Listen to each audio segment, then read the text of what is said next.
നമ്മുടെ നബി മുത്തു മുഹമ്മദ് മുസ്തഫ സല്ലല്ലാഹു അലൈഹി വസല്ലമയുടെ ജന്മദിനം ആഘോഷിക്കുന്ന ഈ വേളയിൽ ഞാനും ഒരു കൊച്ചു കഥ പറയാം. ഒരിക്കൽ നബി തങ്ങളും സ്വഹാബികളും ഒരു സദസ്സിൽ സംസാരിച്ചിരിക്കുകയായിരുന്നു.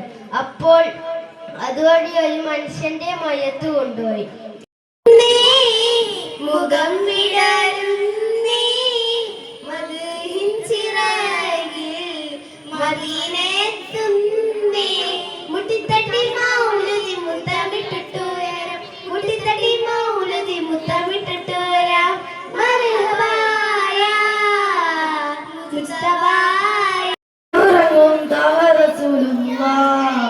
അതിന്റെ വരികൾ ചേർത്തിടാം നൂറെ ഹബീബല്ലാഹ് നബിയുടെ കാവലായി വന്ന റസൂലുള്ളാഹ് പരിശുദ്ധ ഖുർആൻ ഓതി പഠിപ്പിച്ച പുണ്യ റസൂലുള്ളാഹ് മദീനയിൽ